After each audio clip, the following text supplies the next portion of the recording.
And I just tell people, honestly, we just work harder than other people. There's nothing I can really say about it. I can't say we're smarter. I can't say our strategy is better. We just work harder than other people. There was no, we can't do it.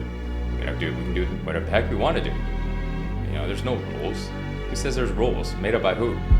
I opened up my energy and I had a complete shift of consciousness. And then from there, I didn't care to build a business anymore.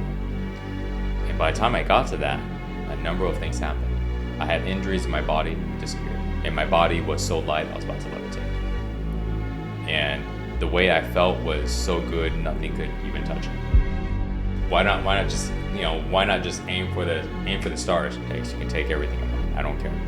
I'm gonna do whatever it takes. Take everything: money, car, house, business, girlfriend. I don't care. I can sleep on somebody's couch. Well, you started on the perfect note, actually, to be honest, because we wanted to sort of talk about more so the business aspect, the funnel aspect. Cool. I remember we were speaking at Open House, and you were saying with your business partner, the guy who collects the shoes. I remember I saw him on a call, and you were saying, you can just brainstorm ideas for hours and hours and go back and forth and just hear about all of this kind of stuff. So that's the kind of stuff which I love to dive into today, basically. And to start off, would love to just hear a bit about the background around building Six-Pack Shortcuts, and then your perspective on building that. What do you think made it so successful? And then we can talk about the metrics, funnels, stuff like that. And people used to ask me that all the time. Mm-hmm. That was like one of the main questions they asked. And I remember the only real answer I could give, because I'm in it, I'm building every day, and I just tell people, honestly, we just work harder than other people.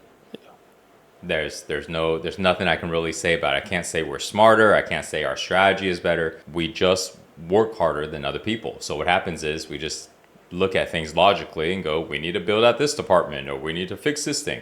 So then we try to fix it. But we just implement really, really fast, and we just do more work. And I think that was the only real edge that we had, over other people.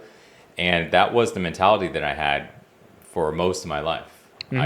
I just said, well, the way I'm going to win is I'm just going to find out where you're at, and I'm going to beat that mark, whatever that is. If you're at 10, I need to get to 11, because in my mind, it was about winning. It was about, how to do that. And either if I can't figure out the strategy, then I'm just going to outwork you. I'm just going to come in on my off day, and you sold this much, I'm going to sell more. You built this much. How long is it going to take me to build more? Oh, okay, this amount of time. So then you got to keep going, because the moment you stop, you're going to get left behind, because I'm going to keep going. And I just have more willpower and more energy. And I cultivate that level of culture in the people that I bring on. So if they don't like that idea, you can't work on the team, because you're not going to build last. Yeah. And so therefore, only the type of people that have that mentality stick with us. Mm-hmm. And that's what we did. And what would you say your specific role? Was it marketing, sales, the overall looking after everything? What did you excel in? I was the face of the company, so all the products, was that ads, VSLs was that, organic videos, all of that. On top of that, it was the sales team, so the phone sales team. So we had about 40 people. Before I left, we were going to scale to like 200 people, and I was in charge of that. Designing the space, all the office setup, from the food to the gyms to we need to bring on a new department. Where are we going to put them? To where we're thinking about this. I will manage all of that. The feng shui of things. The building build outs. Yeah. And also something that I felt was really, really important, but I don't think my other partners felt the same priority on, which was culture. Mm-hmm. I was really big on culture. I was really big on, people got to really believe it. They really got to drink the Kool-Aid. They got to really live the thing that we are doing our best to promote and represent. I want them to represent it. I don't care if you're fat, if you're lazy. I don't care where you're starting out at. But here's the goal that you need to be on the path to get to. And that goal is the same goal that we want our customers to be at as well. Get in the best shape of your life and go after what you want in life. you know, and that's it. So whether you're on the team or whether you're a customer, like that's still the same goal. And if you like that, great, you're in the right place. If not, like you can't be on here. And that was like the idea that I cultivated throughout everybody in the team. And there'll be times where people, they didn't care to really work with us in the long term. They were just there because they needed work. And when I ask them, what do you really want to do in your life? And they'll tell me, like, really, I want to pursue this, build this, and do that. And had nothing to do with the company. And I said, great. Well, thank you for being honest. You know, and I told them, well, here's my plan. I want to help you get there. And we can game plan like a step-by-step thing. And I know right now you're here. Well, I ask them, well, why are you here? It's always the same. Well, I need to make money. No problem. Come stay here, make money, and when you are able to take the steps needed to pursue that, and you don't need to make money anymore because you can make it somewhere else, get the heck out of here. You know, so this way you can pursue that. And so until then, stay here, work hard, and let's help you get to that.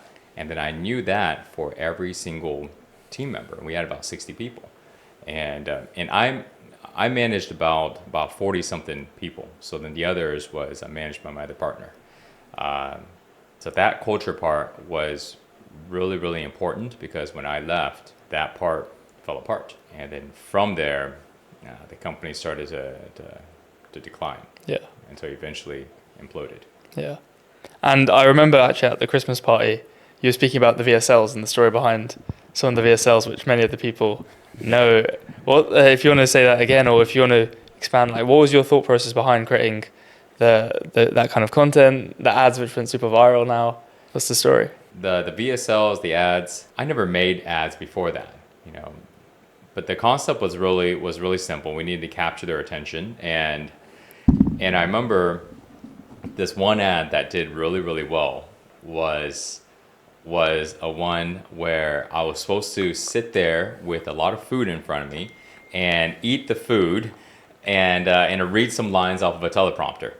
And I remember I was supposed to take like 2-3 bites and afterward read the rest. And as I'm thinking about the way it looks, I thought, I mean, that's not going to be the most interesting video. You know, I was like, how can I make it more interesting?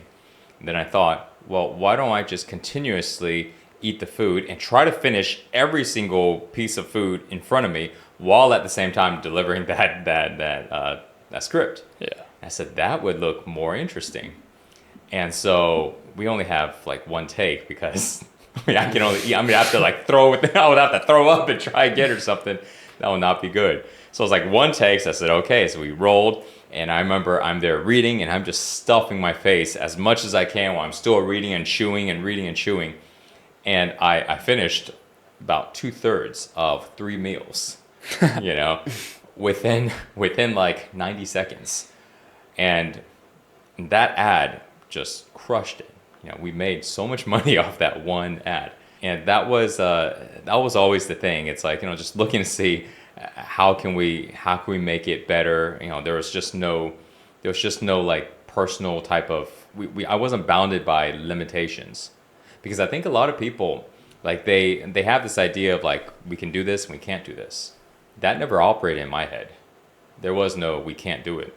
We can do whatever the heck we want to do. You know, there's no rules. Who says there's rules? Made up by who? People know smarter than you and I?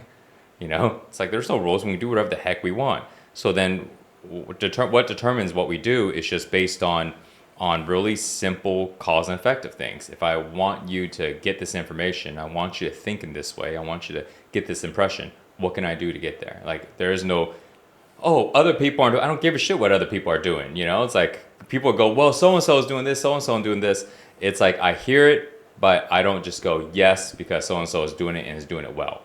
Like, I don't care. Thank you for sharing that idea. Now, I'm still going to process through my head, how are we going to deliver it in a way that our audience or our product, you know, I think there's a lot of people that just kind of follow, you know, hey, because so-and-so did it and it worked out, let's just try it because it's low risk, because it's proof of concept. And I never operate in that way. I never did any corporate type of stuff. So it's just really, really, really basic, you know, it's just, this is what we need. So we just do it. And I think that's what allowed us to operate outside the box because we really didn't operate. We didn't have much of a box. I didn't know what the box even was. When people when they know it, it's like they almost have to kind of kind of break out of it. Hey, this is the way we always do things, and we should do it differently. Because I didn't have a box, I had no experience in any of these things. I just looked at it in the most fundamental thing. We need to make sales. We need people to be interested in our videos. We need to, we need people to try it out, and if they do, they'll want to go and buy our product or service.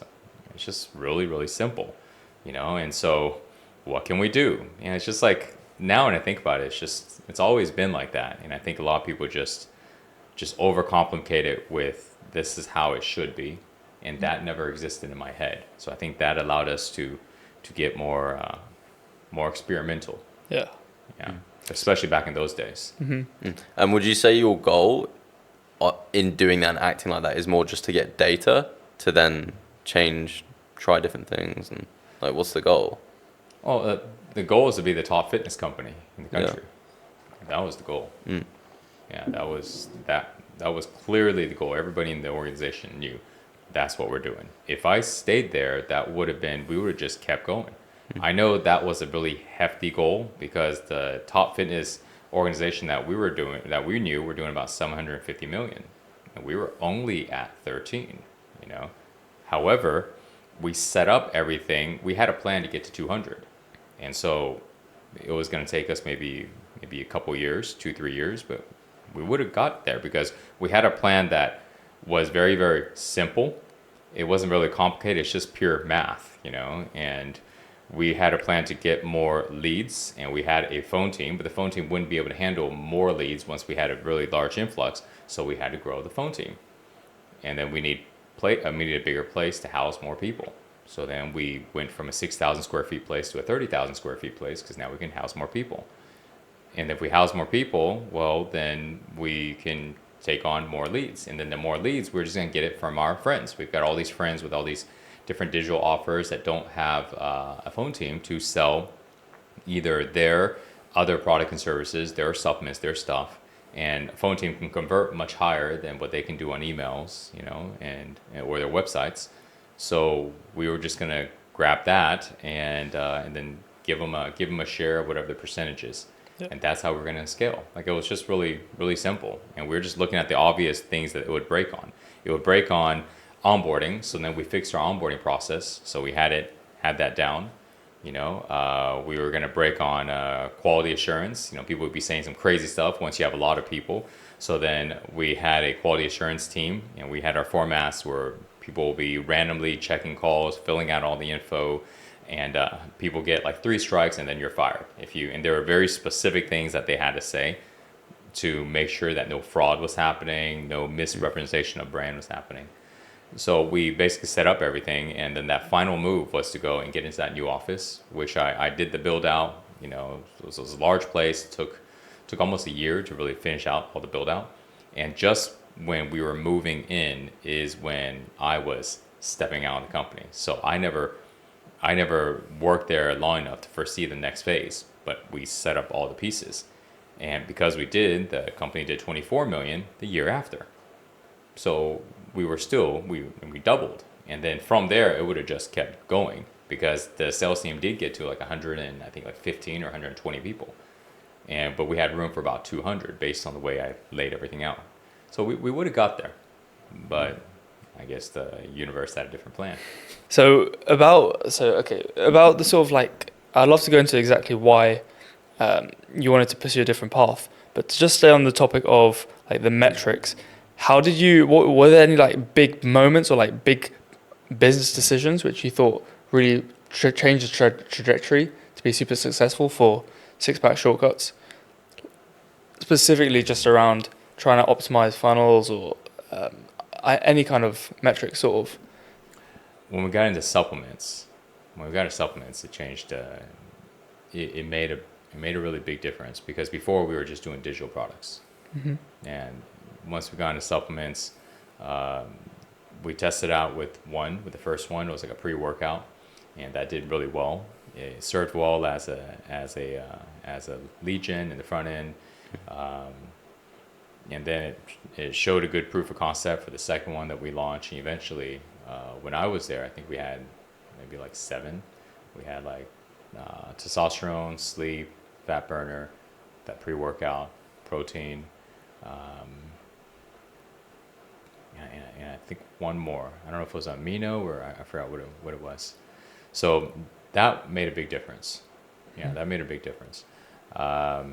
Because we were able to sell large bundles, and then we were able to move towards high ticket without actually selling high ticket like coaching, like many companies went into.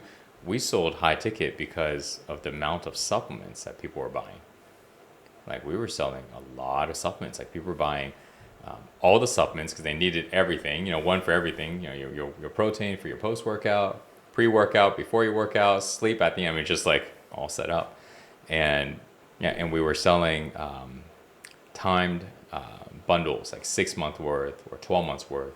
It was positioned that way. So once someone knew I need these 5 different supplements in order to reach my goal, and my goal is going to take 3 months, or it's going to take 6 months, or it'll take a year.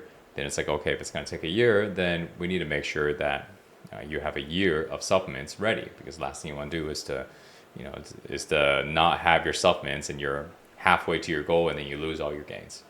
All right, so we started to refine the pitch, and it got really, really good, because people started learning off of each other.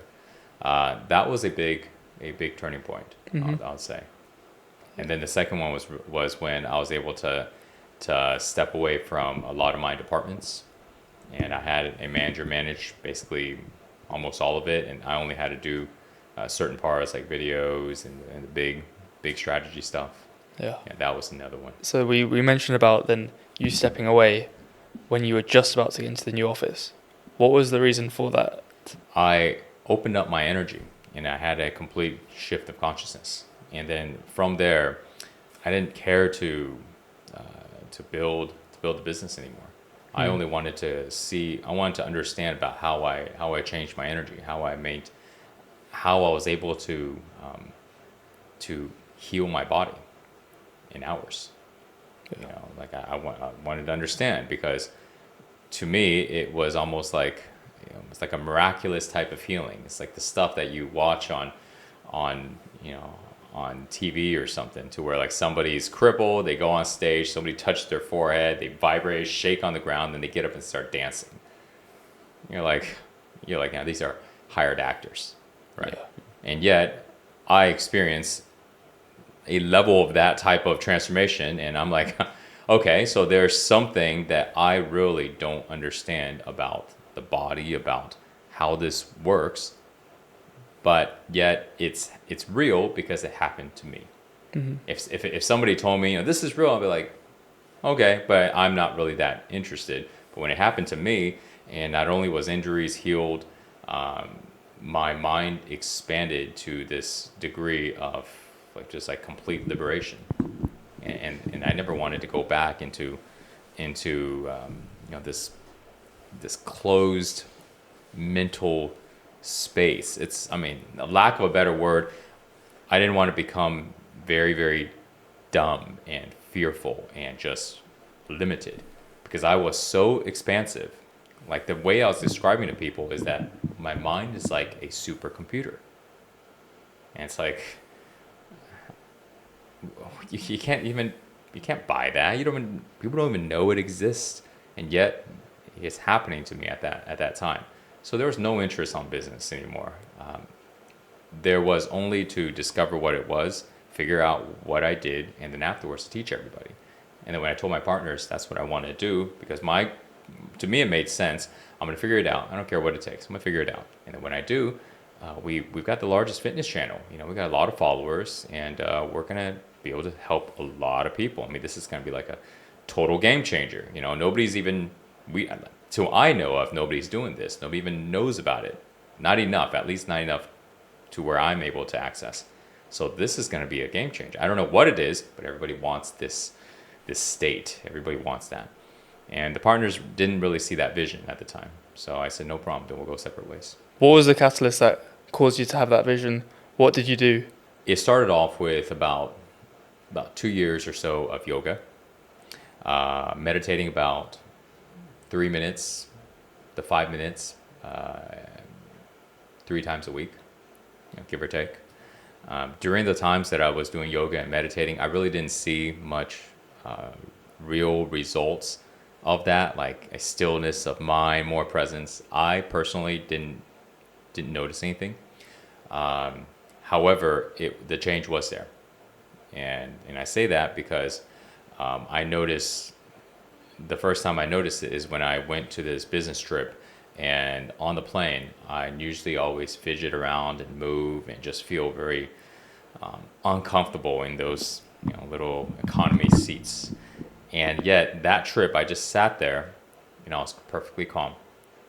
And after about a minute or two of that, of being just calm and still and not feeling so uncomfortable, I realized something shifted, because I've never been able to do that in any of my trips. And we travel every month, so I knew how it's like. I get into a seat, maybe try and find my way, put on headphones, watch TV, not watch it, just go through this and kind of look at the time. Oh man, right, okay, 7 more hours of this.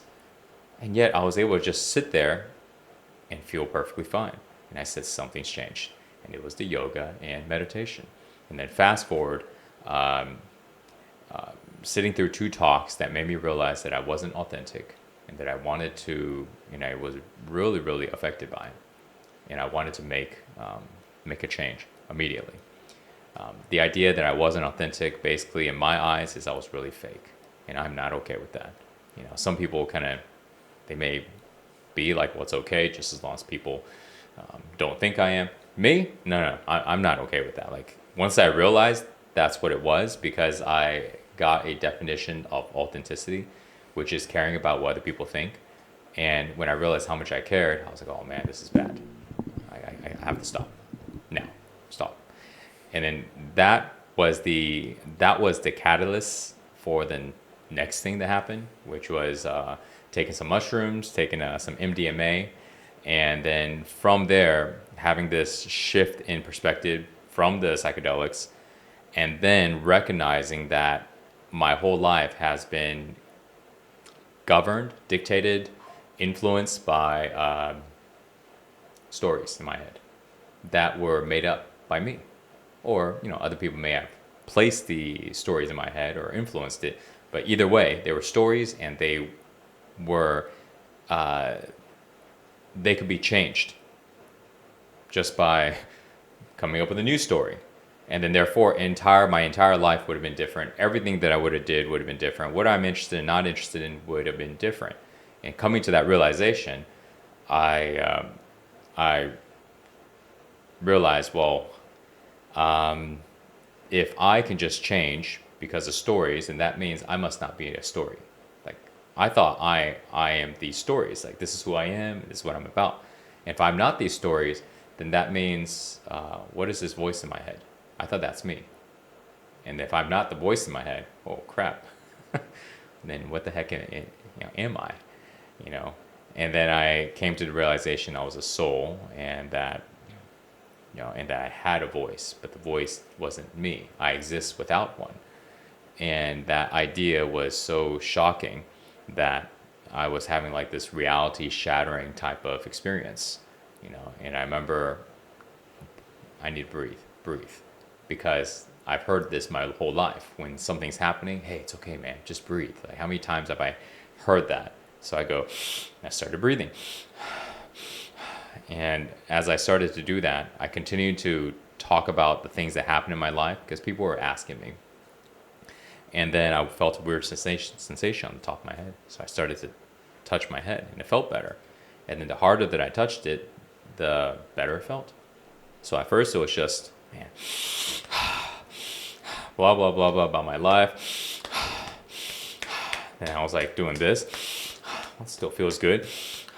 And then I said, maybe I'll do this. Mm-hmm. And it kept feeling better. So then before I know it, I'm knocking on my head like this while I'm deep breathing and talking and pacing around in this really, really large room where there was about another 50, 60 people that were kind of in their own clusters and hanging out.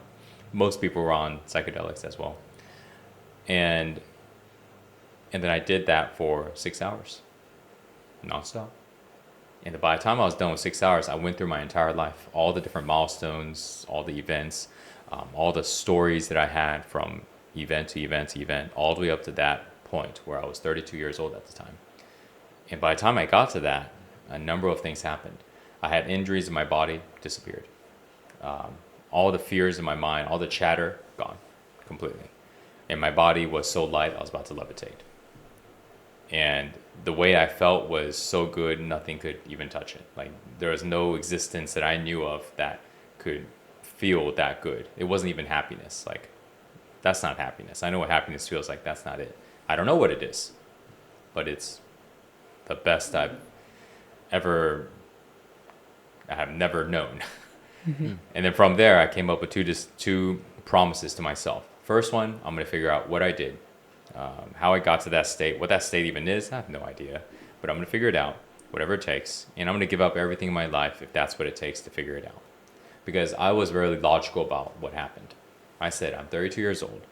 What's the chances of me having this again? When, number one, I don't know what I did. I never had it before. Nobody I knew even knows what this is. I've never heard anybody even talking about anything like this. And there's a chance that I'm going to wake up tomorrow and it's going to be gone. Just like you have a good night, you drink a little and you're like, oh, this is great. You wake up next day, you're sober, you're kind of back to normal. And I thought the chances of that is really high. I said, okay. So if that was to happen, that would be me returning back to this dark hole that's chained up and blindfolded and just so trapped. That would be what I would return back to compared to this state of liberation and expandedness. So I said, no, I'm not going back. And whatever it takes to hold on to this, whatever it takes, you can take everything of mine. I don't care. I'm going to do whatever it takes. Take everything, money, car, house, business, girlfriend. I don't care. I can sleep on somebody's couch. And if I can, I'm just the happiest person ever. And then the second thing is, once I figure out how to maintain that state for myself, I'm going to teach everybody else how to do it. Because everybody wants this. They just don't know it, but they want it. Just like I didn't know it because I didn't even know this exists. I don't even know what it is. I don't know what do you call it, I was sucking at explaining it because I don't even know what it is I'm explaining. But whatever it is, everybody wants it because it's that good, And so those were the two promises. And from there, that's when I shared with my partners when we got back to Austin. And, they just weren't really about it. It's not their fault. I didn't know how to explain it. It sounded like some really crazy things. It sounded like some dude took some mushrooms and now, wants to go follow some wild goose chase, while we have like a full operating business, we've got salaries. We spend $250,000 a month just on salaries. Like, this is like not a play thing, right? Lots of lives are at stake based on our decisions. We need to keep the lights on and continue. So I totally understand that they didn't care to go that direction. But for me, everything inside of me was to go that direction. I could not just let it go. There's no way. So I told him, look, I'm out. We're going to figure out my exit. We'll replace me. I know I'm the face. Yeah, I know. Don't worry. We'll get me replaced. We'll do what we need to do. But just so you know, I'm out. I'm going to figure this out. And it took about a year to sign the paperwork. Yeah. But I did it. And have you now packaged that up into something which the average person can understand? Is that now Flow 60? Yeah. And Flow 60 is not just a practice. It's like an understanding, of how any person can go from where they're at to that, and understanding of it. And then by understanding it, first they have to understand before they do anything. Because if not, then they could be doing this thing and that thing, but they don't realize, why am I doing this? Why is it so important? Why do I need to stick to this for this amount of time, and etc.? They don't understand it, they're not going to do what's needed. So first becomes intellectually understanding. And once they understand the process, next thing is, okay, do the practices, do these things, and then from there, there's deeper understandings that happen from real handed experience. And once somebody learns these things, they'll realize like these things aren't new. I didn't create this stuff. I mean, this is understanding human beings, understanding the world, understanding energy, understanding like how we actually function as a human. How does the system really work? What creates this expanded level of mind or this really closed level of mind? What is the real cause for sickness and disease? Why are people so emotional? How do we get out of this rut? You know, it's like once we understand all of that, it's not like every single disease out there where you look it up. I mean, I don't know if you guys ever spent time on it. It's like, what's the causations? Oh, causations are unknown. Like, I don't know how many, every time when I see that, man, it's just like, man, freaking BS. You know, you're going to cut people open, you're going to feed them all this medicine. Oh, but you don't know what the causation. Give me a break, man. Yeah. You know? And no, there won't be any of that anymore because people understand. And once they understand, they're not going to go for solutions that don't work, let's just say. They'll actually do the most basic things that doesn't cost much money, doesn't cost a tremendous amount of, it will cost some time and effort, but it doesn't cost money and it won't F them up. Yeah. It'll be the legit stuff that's been around for thousands of years, but it's just not blasted on the microphone because it's not profitable. You can't control people. So, you know, so then the big corporations aren't interested. But once people understand, and the knowledge is coming out, you know, social media has its downsides, but one thing it does have is spreading information. So the knowledge is coming out, and I first saw this 10 years ago. As I started to dive into it and I started discovering what it really was, I realized, man, everybody is going to be interested in this because consciousness is evolving. Like, it's not a matter of like, I wonder if. There was no doubt. I knew that it's gonna happen. And we're not even done. This is just like the beginning. It's gonna expand out because you have to remember, like, I didn't know what it was. So to just go from, I have this experience, is really great, and these things are happening to me. Now, where do I go from here? Let me just randomly start digging and see if I see something that sounds great. So I was going down so many rabbit holes. And how do I know that this rabbit hole isn't the right one? You don't know. You got to go down deep enough, right? You can't just go a little bit. Then it's like you never even know what the things were about. So I have to go deep enough to kind of understand, to pull myself out and go down another one. So I did that every day, all day long. That's all I did. And eventually I started to understand this concept and this concept and this. And every time I understand ones, sometimes they appear different in the beginning. They're like just all over the place. And then over time, I started to connect them. And then once you start connecting, it's like, you know, you feel like, ooh, you know, it's like, holy crap, it all makes sense. It's like what people are doing nowadays with like, people are doing it now, you know, and when I hear the videos and this and this and this, it's like they're just reminding me of stuff that I dived into like 10 years ago. And it's like, great, there's a lot more people doing that. I knew 10 years ago that by the time people catch up and they're like discovering it, I'm already sitting with that information for a while, and all of my moves and the way that I live and my relationship and the way that I conduct business and everything is already based on this understanding. It's already changed based on knowing this is how it works versus people kind of discovering it now, and then from there they're having to figure out, now how am I going to dictate my life and change accordingly.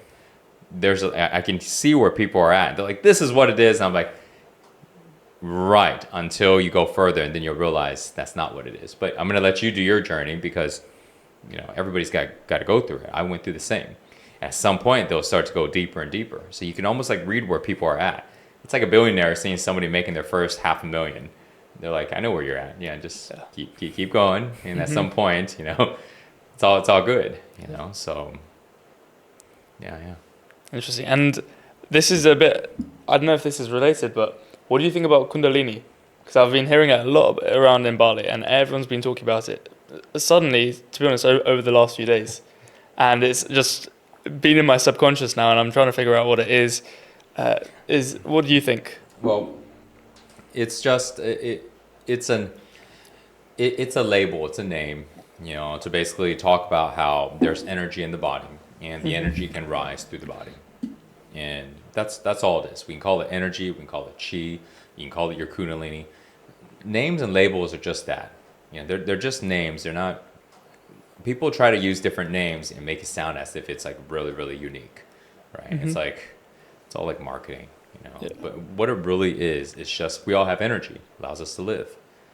But we have a lot of energy in certain parts of the body that may not be open or it may not be accessible. It just kind of sits there.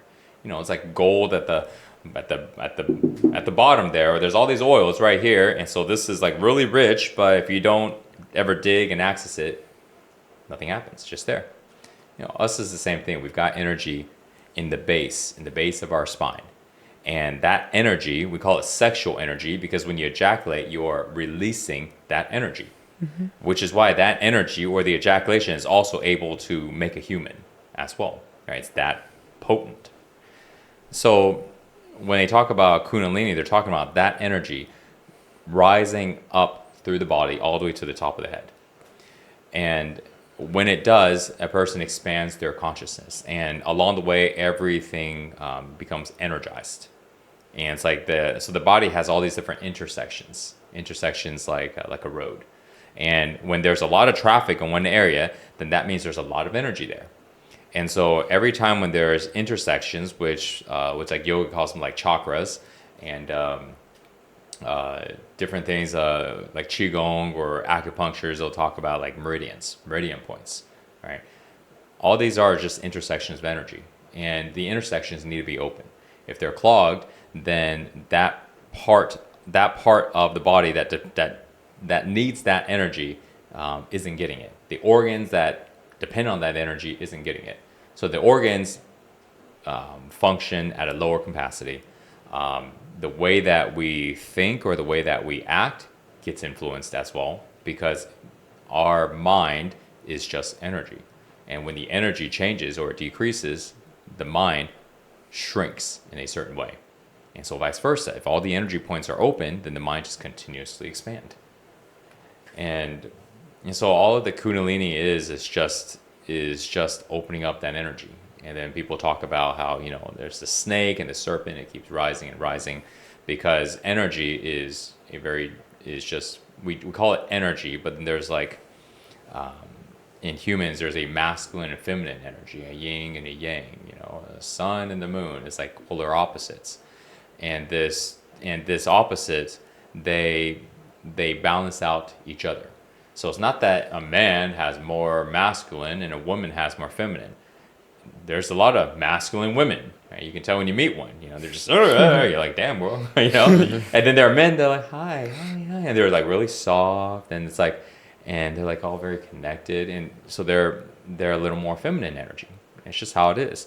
And then, you know, energies attract, masculine attracts feminine, and vice versa. If you have two masculines, it's like, you know, she could be hot, but when you talk to her, you're like, I don't feel her, right? It's like, well, because she's masculine, you're masculine, and it just doesn't work out. Everybody's trying to be the man in the relationship, and vice versa, right? Two feminine energies, nobody can make up their damn mind. What do you want to? I don't know. What do you want to? What do you feel like doing? Let me feel into it. When I feel into it, shit ain't happening. Nothing's happening, right? Mm-hmm. Nobody's taking control. So this energy, you know, it needs to rise.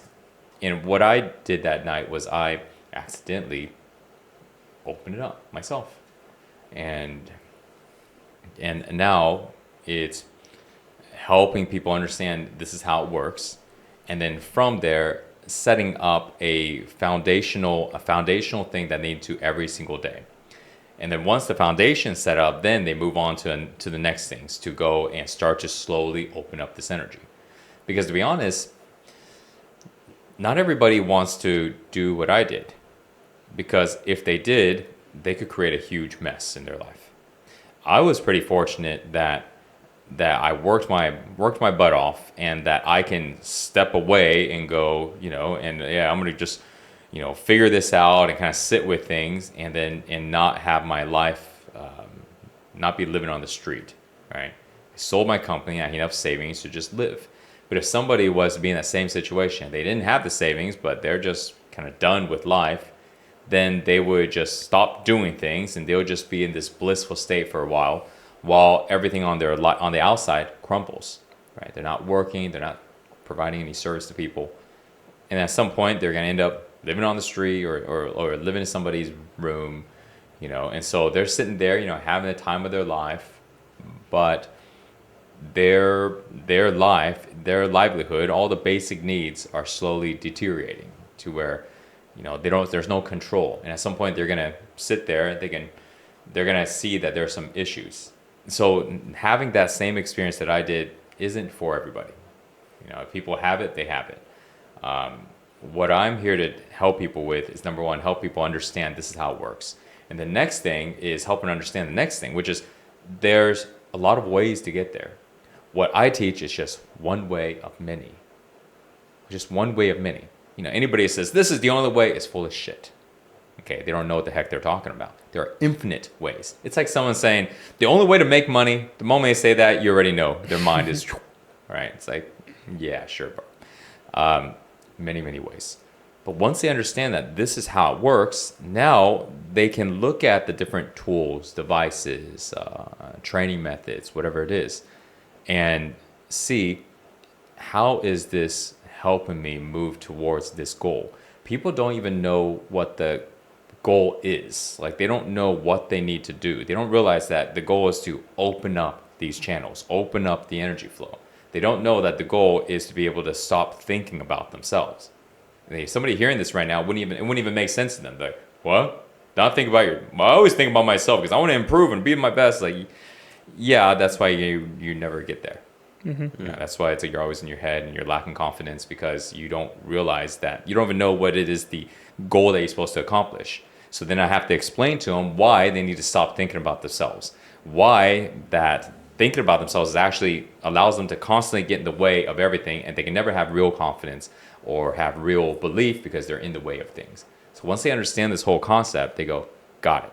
Now you can do Flow 60. I'll help you get there.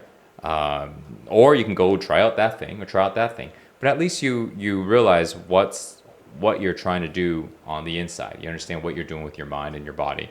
And so your pursuit is much more effective.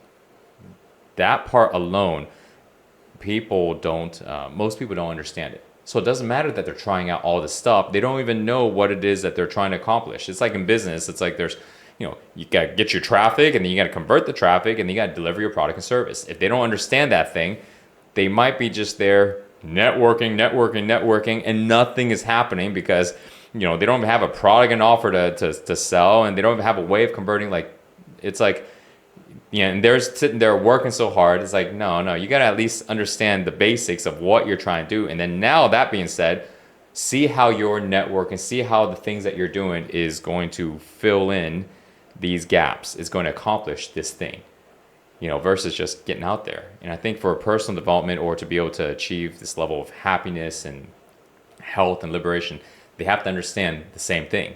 Once they do, now go check out the devices. Now go try out that app. Now go into the jungle and do what you want to do, right? Mm-hmm. Once you get it. If not, man, you're just gonna go the longer route.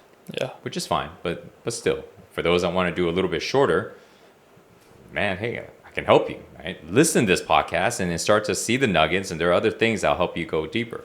People are talking about this. Not everybody, but there's enough people talking about it to where somebody really digs, they can get it. And then maybe people can save a few years, because it took me about 6 years to get this level of understanding. 6 years, and I didn't work, so I was just spending all of my time pursuing it, and it still took me that long. So for people that are dabbling into it a couple hours a day, they can be at it for 10 years and never get this. Yeah. What's the key traits you see in a person that really wants to learn this, really wants to master? They got to realize like what they have, they don't want, and that it's urgent. It's urgent. There's got to be enough pain, and they got to be really, really sick and tired. If not, it's not they won't pursue this. A lot of people just dabble because what they have is still okay. So there's no point to go all in. And it's okay. They don't need to go all in, but the people that do are the ones that get results really, really fast. But the sacrifices, You gotta walk away from stuff. Yeah. And not everybody's in that position. People got families, they're married, they got responsibilities. People depend on them. They can't go, I'm just gonna go in and figure this out. Sorry, guys. And it's like they gotta make sure that they can juggle it the right way. What do you think the future looks like regarding people's awakening, understanding about energy, understanding about the universe? Do you think people will have more time since AI is now doing maybe more of human tasks, people will have a bit more free time? Or do you think it's in human nature to find that path by themselves? More people is going to pursue it. Yeah. More and more and more. It's like people are just popping or waking up. It's not going to stop. The people that resist it are going to suffer, and at some point they're going to surrender and still wake up. It's inevitable. Nobody can stay asleep because the whole planet is changing. The whole planet is the energy of the planet is changing. We are influenced by this planet. It's not the other way around. Doesn't matter how bad we're polluting the planet. Doesn't matter. We think you're gonna mess up this planet. It's like the planet will wipe you out so quick. All of us, just so. And the energy on the planet is evolving. It's elevating in consciousness, in vibration, and every single thing on top of the planet that lives on the planet is being influenced. It's like we're all being blasted with higher frequencies of energy. Therefore, our mind is constantly being expanded by the planet, not by our own doings.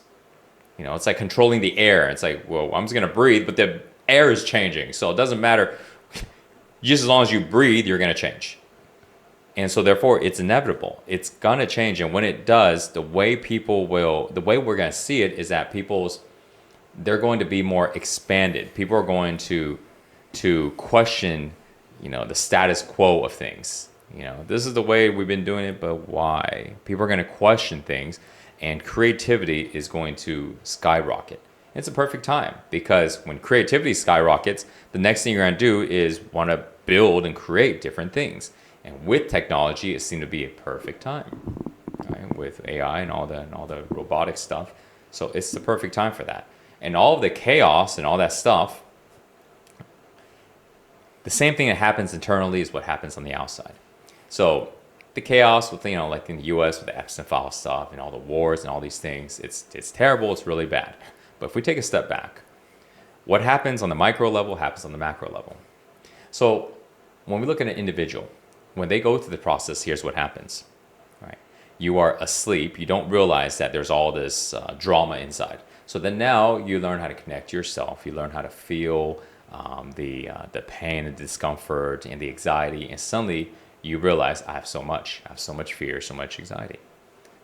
So now things are worse. It felt better when I was asleep and not feeling this stuff and suppressed it. Now that I'm opening up to it, God, it's so intense. And I have to go through this dark night of the soul, right? Go through the shadow of death, right? The valley of the shadow of the death before you come out. That's the same thing. So then they go through that, and it's tough, and it's chaotic. But then as they go through it, they process it, then they release it and let it go. And after that, now the light starts to shine through. Now they get out of it, and they start to feel better and better and better. But they had to go through it. Now, on the large scale, right? There's a lot of changes that need to happen in the world. So then what happens? First, we bring in awareness to all the bad stuff. And the bad stuff is the things that we're seeing in media and all the things that are breaking. They all have to break, and then suddenly it's all bad. But then after all this bad that happens, from there, good happens. For a person, the cycle is a little bit shorter because it's one individual, right? As a community, as a countrywide, as a worldwide, it's a longer process. But it's the same process. And so for those that feel hopeless, don't be hopeless. We are going to get out of it as a whole. It's inevitable. But first, we got to find the dirt. We got to find the stuff. And the things that are showing up right now is the dirt. It's always been there, and there's more. It's always been there. We got to dig it out before things can get cleaned up. And so it's just about being able to last in this process, to be able to handle the chaos. which is why this time right now is so important to learn how to connect to ourselves, learn how to be able to surrender in our body or relax, so that when all the shit happens and our body naturally want to tense up and want to fight because we respond in like, what's going to happen? I need to protect myself. Unless somebody's literally attacking you, trying to kill you, which there are things happening right now like that. But for everybody else, where there's nobody sitting there trying to threaten you, chill out. Learn how to relax your body. Learn how to be able to follow your breath.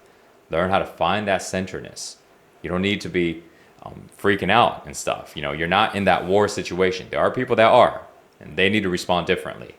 But for everybody else that's currently not, they need to learn how to regulate and find that center. Because if they don't, they're going to create drama that isn't necessary. It's like nobody's trying to fight you, but you're freaking out and somebody's there and you just punch somebody that isn't even trying to punch you, or you attack them with your words, or what are you doing? You're just creating drama that isn't needed. But the drama's in here, and therefore they're just being influenced by this narrative. These bad things are happening and I need to protect myself from you. And wait, nobody's even hurting you. Nobody's doing anything to you. But this is happening if people are carrying so much fear in their body and they're having all this old programming of drama in their head.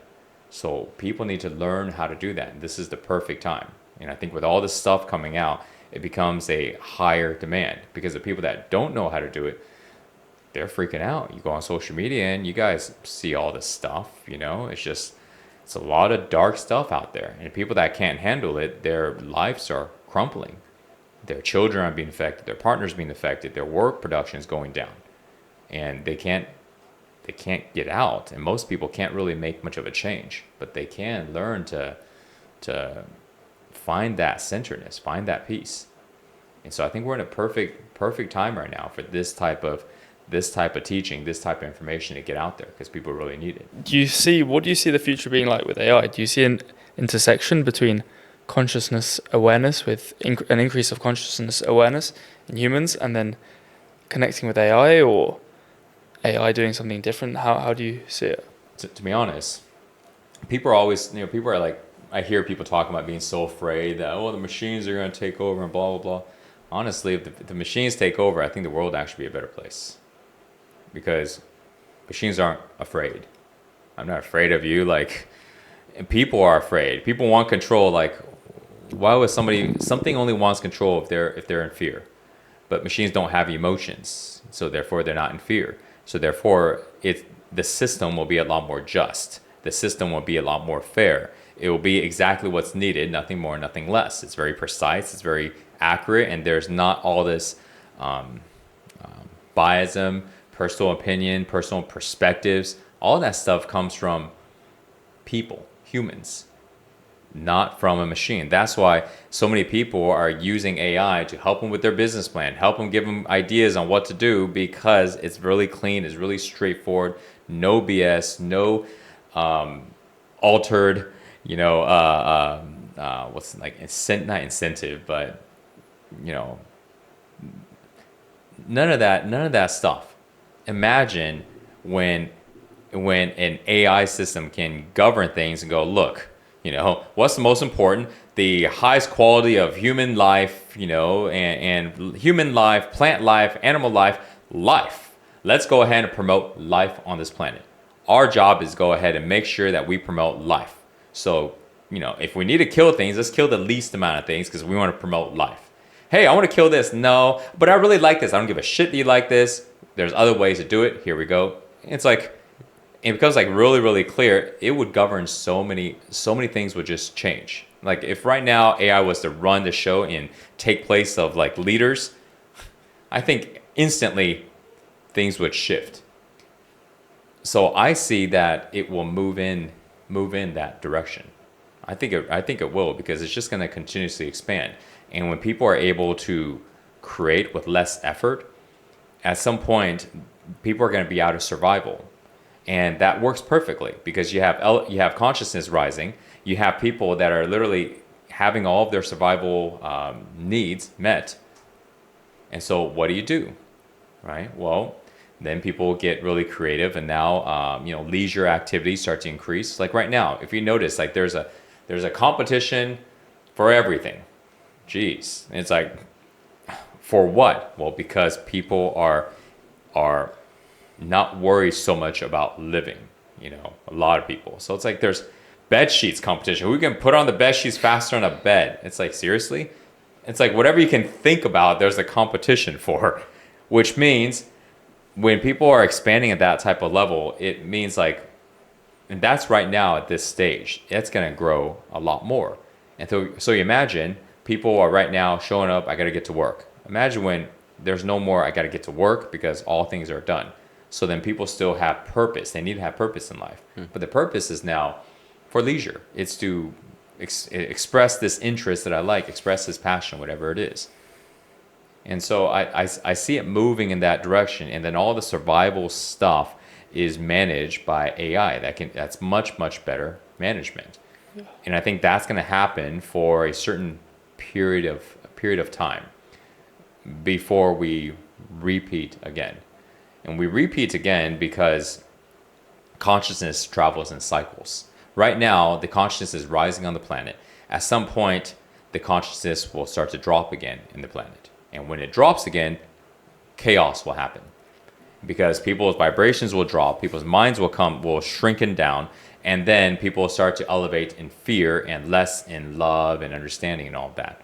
And when that happens, they're going to create problems that doesn't exist, but they're going to create it, they're going to destroy civilization, and then the process repeats like it did in the past. Mm-hmm. So when we look at all the ancient civilizations and we see that there was higher technologies than us, what happened to them? Well, same thing. Elevated consciousness, technology was really high, so the way that they lived was much more advanced than us. Then as consciousness was dropping and dropping and dropping, self-destruct. People, what happens is you get a whole bunch of people that are having low consciousness. Doesn't even matter. You just put them in one room and they'll destroy each other. You don't even need to create any problems because their perspective is a fear-based type of perspective. I care about me. I don't love you or care about you. It's all about me, me, me. Now you put people in a room together and people will create problems, right? Because they don't care about anybody else and they're afraid. They're afraid that I don't have enough, that you're going to do something to me, etc. because of the energy that they have. Therefore, that's the perspective in which they see people and situations in reality in. So the destructiveness is already going to happen. You don't even need to try to create it. You just put them in a room and they'll create it themselves. That will happen on a worldwide scale later on. But first, we're going to rise. Things will be great. Then it'll fall. Things will destroy. And then it circles and it'll rise. And that's the cycle of the planet of life. And I completely see everything happening in a cyclical structure. Yeah. But do you think now we're at a different inflection where, because of AI, it's something smarter than us that can be even more conscious? Or do you think AI could even be conscious? Because if it can amass all the knowledge that we have, and it can sort of think in the same sort of way that we do, of course we know it's probably thinking about it because it's programmed to, or it's learned to think like that. But if it's learned to think like that, we've also learned over evolution to think the way we're thinking. Mm-hmm. Now, we were speaking about the Hitchhiker's Guide to the Galaxy last time we spoke, and the whole thing was they asked what's the meaning of the universe, and it created Earth, it created the planet, created a massive supercomputer to find what that answer was. Right. And that was AI. That wasn't a human mind. That was a artificial intelligence machine. Right. So do you see AI having consciousness, and do you seeing us being at a different inflection point where we can now just gain rapid intelligence, but without the need for humans to be at the center of understanding all of that? I think that there's a possibility of that happening, but it still won't stop the cycle, because as consciousness elevates, maybe AI's consciousness will expand much faster, and they'll become this infinite knowledgeable being with different abilities. I mean, that there's a possibility, but it still won't stop the cycle. At some point, consciousness will start to drop down and everything will slowly start to crumble. Mm-hmm. And so it'll still go through the same cycle. How things will happen for consciousness to rise, I have no idea. But it will rise. Yeah. It's inevitable. And then how things will drop, I don't know either. But it will drop. Yeah. And that's just because the larger influence, that's the that's the way it's influencing things. So it's almost like it's like you put two people with drama together. You don't even need to go and say anything or do anything. You just put them in the same room, but you already know they're going to create some drama. You don't even need to do anything. You don't need to set it up. You have absolutely nothing involved. You just put them in the same room, let them talk to each other, and they're going to be talking smack about people, and because that's just the way they are. That's just how they operate. And I think when we look at the planet and how life is going to evolve, it's the same idea. And so I think right now, while we're living this life, we don't need to worry about things getting bad. Things will get bad, but it will improve. And I think for our age, I think we're going to see the improvement part. I think we're going to live out the improvement part of it. So there's really nothing to really worry about. The only people that are worrying are the people that are resisting the change.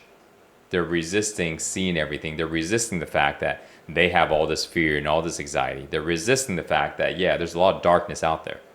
Because to accept it means people out there are trying to hurt me. And if you can't accept it because the idea of that gets you to shit in your pants, well, then you're going to be, no, there's no way. Well, then they're constantly resisting what is, and it's just a matter of time before they're in such high levels of anxiety, they have to surrender because it's going to influence their health. Everything's going to break. And at some point, they can't resist anymore. It's too draining. And then they'll still let go and rise. So there are some people like that. While other people are not resisting and they see this is what it is, that's fine. Well, have these things come up, that's fine. I know that I'm afraid. It's okay. Like they can accept things that are happening on the inside. And those people will progress faster. Well, perfect, Mike. Well, thank you so much. Thank you so much.